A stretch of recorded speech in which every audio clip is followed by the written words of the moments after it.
Hello and welcome to Tuesday Talk. Tonight we're going to be doing some Christmas crafting. I am going to be doing a presentation at our local women's club. So I am working on some things. We're going to be doing all kinds of fun things with molds and stencils and transfers. So we're going to buzz through some of the things that we do pretty regularly. So one of the first things I'm going to do is these angels. So this is the IOD wings mold, and this is the mermaid mold. Someone on the Creative Tribe, it's a Facebook page, Iron Orchid Designs Creative Tribe, did this, and it just kind of blew my mind. I was like, love it, because our angel has a head. So you can do other things too. I've seen them do the bubbles mold with the wings too, so we could have embellished it further, but I like this. For my design, it's going to be pretty simple. So there's two mermaid molds, and the heads kind of face the opposite directions. So just like the wings have a how do I want to say it, like an opposite, so do the mermaid molds, so you can face them back to front. So here's the other one. I just opened my jar and put a little paint on there, so you can see what color we're going to be using. We're going to be using drop cloth, and then this is our middle one, and I layered some of the different feathers in that mold and made a heart.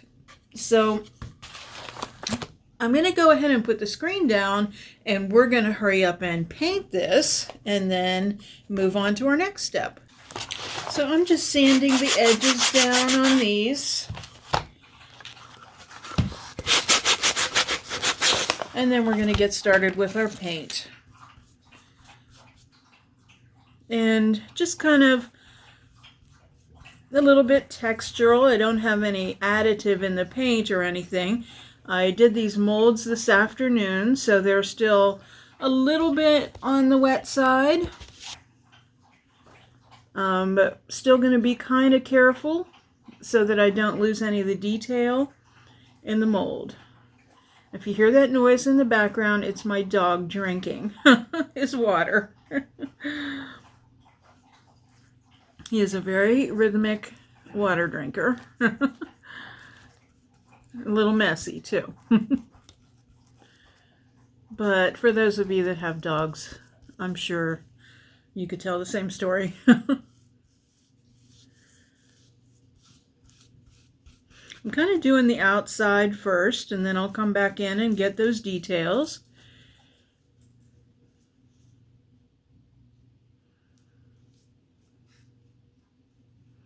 He knew I was talking about him. He's right at my side.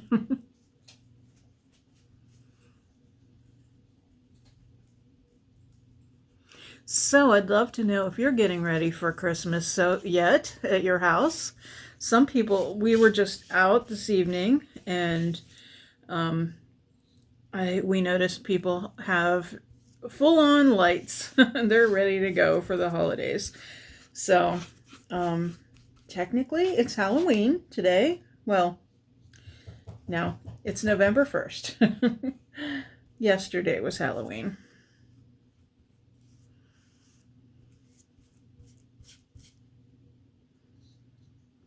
So I am just painting this entire angel and everything in the drop cloth color. And I'm also going to do the edges, but I'm going to wait until this is dry so that it's a little bit easier to handle. But just doing the same thing. I'm putting a lot of paint in where those seams are and kind of letting that paint just fall down in between. That's kind of my starting point.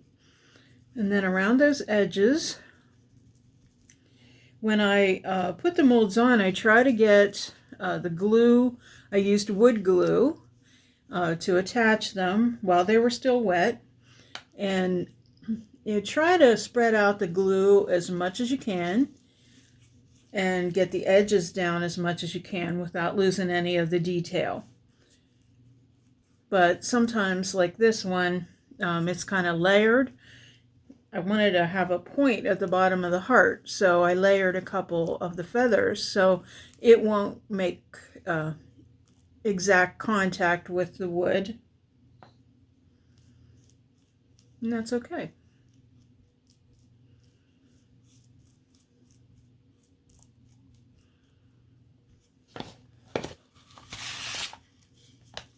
So my plan is to do a little stenciling on this one.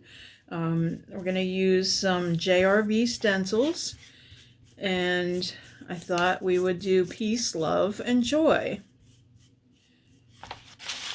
I think this would make a really pretty set to put all together, but if you wanted to, you could break it up, because I mean, I'll definitely sell it in my shop, and I'll sell them individually, but I'll probably put a price on it for all three. That way, if somebody did want the entire set as like a triptych, then they would get a special price. Okay, we have one more to go. We have, this one's a little bit off camera. We'll scoot these ones over.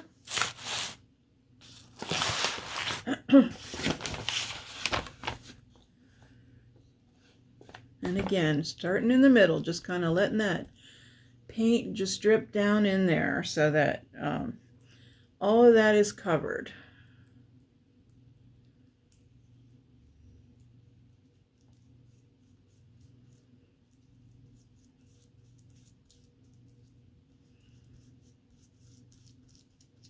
So I have to admit, doing this presentation has kind of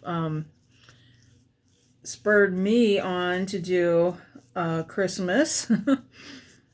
But I also, since I moved to my new location, I don't have as many vendor items in my shop, so therefore I don't have as much small stuff. So when Black Friday and Shop Small Saturday come around, I definitely want to have some small things in my shop for people to purchase. So I'm kind of working on that, doing a lot of jewelry, and my IOD or Iron Orchid Designs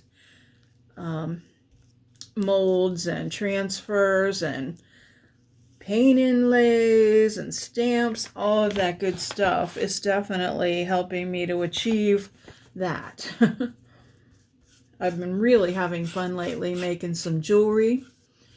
I am also working on gauge earrings for those that have gauge piercings. They're going to be kind of fun. Actually, they're pretty elegant. I'm not going to go out and get a piercing like that, but if I had one, I think I'd really enjoy wearing these.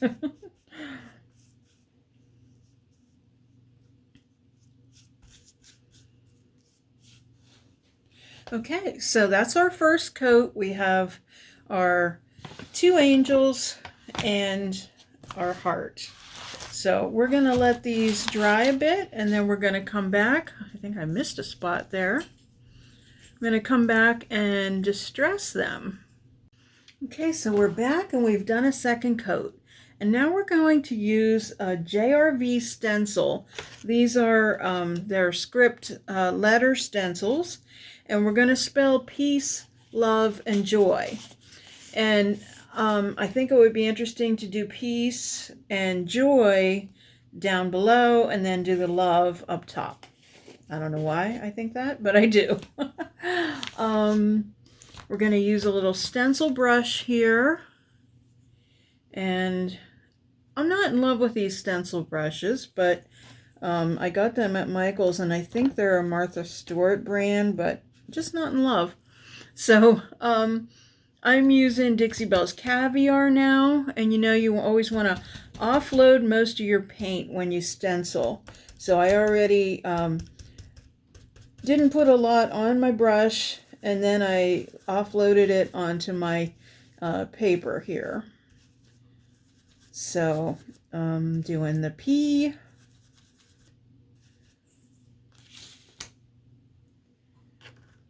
And I thought for a moment I had some panic that I had lost my E.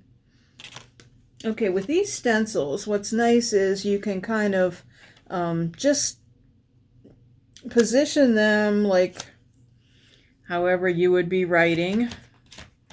So you don't have to like line them up perfectly. You can kind of be a little artistic with them.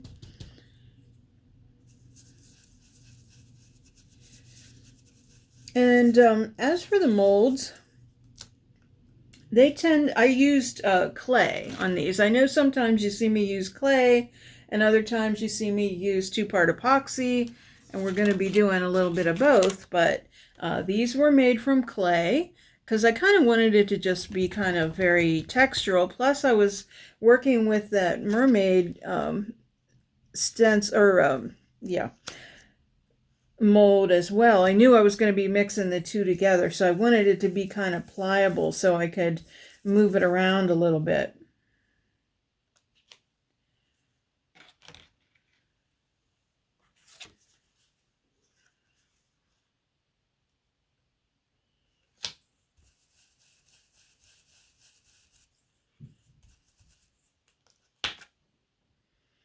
Okay, and then the E we have to use again.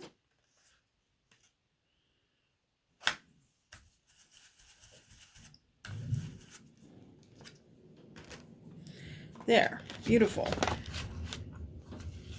Peace. Okay, now I have to dig through the rest of my stencils. I try to put them away in alphabetical order. That way they're a lot easier to get out. So, L, O, V, and we already have the E out. E is a popular letter. Okay, so we're doing this one up here. So we'll get started with that L. It's a big letter, so you just kind of want to lay it out a little bit ahead of time so you know where you're going with it, or where you want to position the letters. So anyway, when you're working with air dry clay, the molds will shrink a little bit, your castings, once you have them. So I like to let them dry a little bit before I paint. That way they shrink. You may want to come back in the next day. If you paint them wet, if you paint them right away, then you may want to come back the next day because there may be a little halo around it. So just be mindful of that. So there's our L. And our O. So we're going to start this one kind of down here.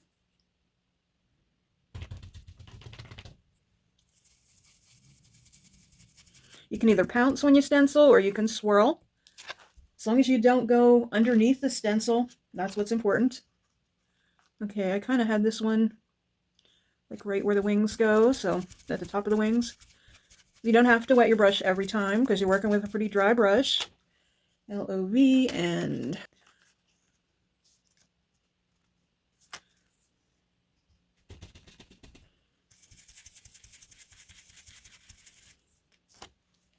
okay.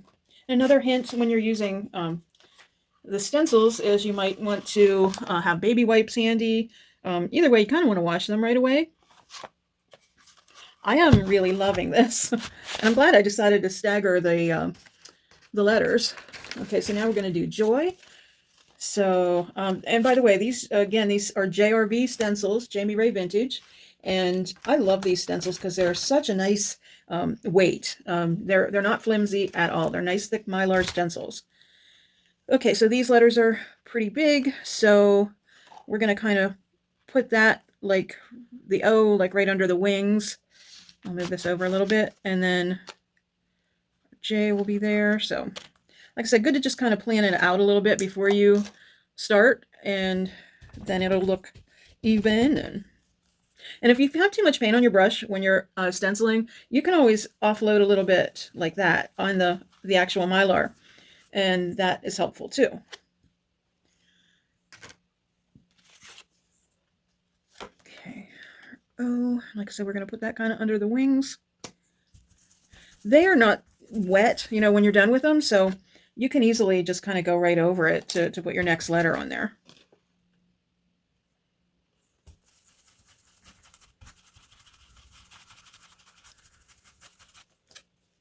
All right, I love this. So we have our stenciling done. So the next thing we're going to come back and do when everything's really good and dry is distress it.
I pounded in a wall fastener, and here's what my 3 angels look like. For the next project, we're going to take some things that are pretty commonly found. This is a pizza pan that you find at the Dollar Tree.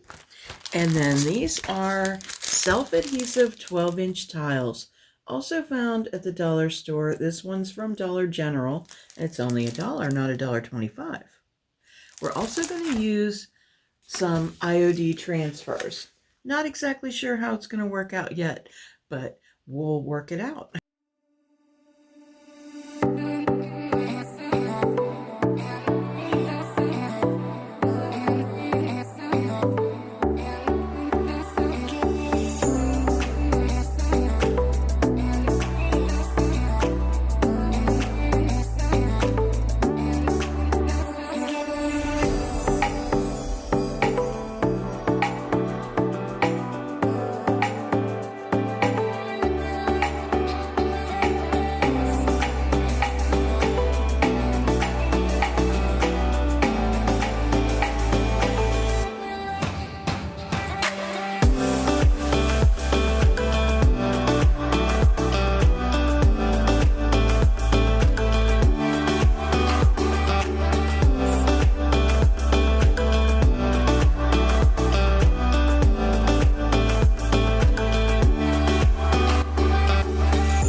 we're taking one of the transfers from the Christmas Valley transfer set and just going to position it on here and carefully apply it.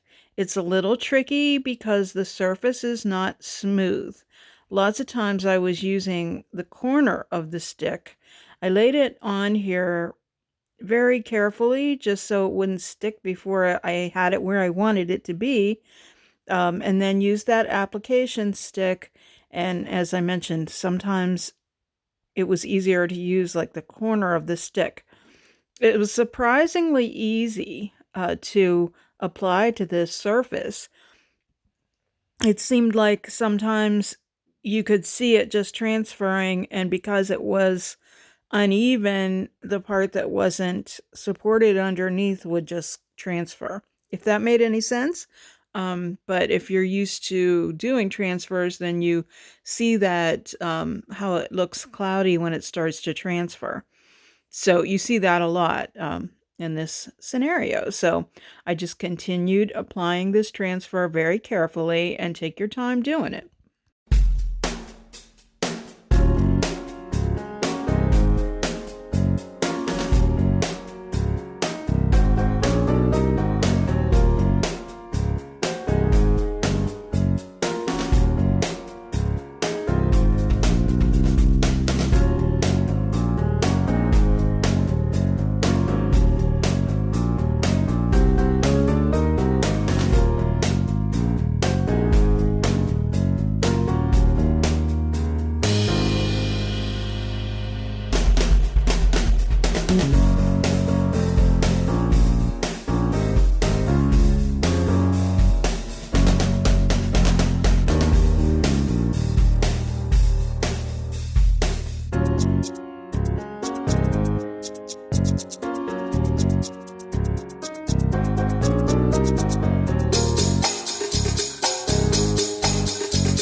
This time I glued on the fastener, and here's my result.